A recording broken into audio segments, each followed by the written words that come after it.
అందరికీ వందనాలు తెలియజేస్తున్నాను. ఈరోజు దేవుడు ఇచ్చినటువంటి వాగ్దానము విలాప వాక్యములు 3వ అధ్యాయం 31వ వచనంలో వ్రాయబడినట్టుగా, ప్రభువు సదాకాలము విడనాడువాడు కాదు, ఆయన నిత్యము కోపించేవాడు కాడు కదా. ఆయన నిత్యము కోపించేవాడైతే మనం ఈరోజు బ్రతికి ఉండే వాళ్ళమే కాదు. ఆయన ఉగ్రత కనుక మన మీద ఉండాల్సి వస్తే మనము ఏ రోజు ఆయన అగ్నికి ఆహుతైపోయే వాళ్ళం అన్నమాట.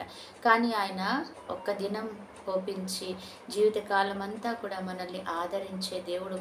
అందుకని అంటున్నాడు, సదాకాలం విడిచిపెట్టాడు. ఏదో ఒక రోజు విడిచిపెట్టవచ్చు, 2 రోజులు విడిచిపెట్టవచ్చు, కానీ ఆయన వెంటనే మరలా మనల్ని తన దగ్గరికి తీసుకునే గొప్ప దేవుడు అనమాట.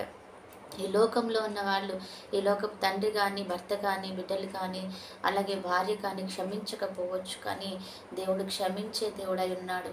నిజమే, ఒక తండ్రి తన యొక్క కుమార్తెల విషయంలో ఆయన రాసిపెట్టాడంట, ఈ నా బిడ్డలన్నీ నేను క్షమించట్లేను. తన వీలు నామాలు రాశాడంట. ఆయన తన కుమార్తెలకు ఇద్దరికీ కూడా ఒక రూపాయి కూడా చెందాల్సిన అవసరం లేదు. వాళ్ళ జీవితంలో వాళ్ళు దీవించబడాల్సిన అవసరత లేదు. వారు ఏమైపోయినా పర్వాలేదు, కానీ నా యొక్క సంపాదనలో మాత్రం ఒక్క రూపాయి కూడా వారికి చెందకూడదు అని ఆయన రాసి పెట్టాడంట. నిజంగా ఎంత భయంకరమైనటువంటి విషయం కదా. ఆయన చనిపోతూ కూడా వారిని క్షమించలేకపోయాడు ఈరోజు. కానీ మన దేవుడు అటువంటి దేవుడు కాదు. ఆయన నువ్వెంతగా దూరం వెళ్ళిపోయినా, నువ్వెంతగా ఆయనని ఈసడించినా కూడా ఆయన నిన్ను క్షమించి ఆదరించి కనికరించే దేవుడు. కాబట్టి ఈరోజు నీతో అంటున్నాడు దేవుడు ఏమని అంటే, ఆయన నిన్ను ఆదరించే దేవుడు. ఆయన సదాకాలము విడిచిపెట్టడు. అన్నిసార్లు విడిచిపెట్టి నిన్ను దూరం పెట్టడు.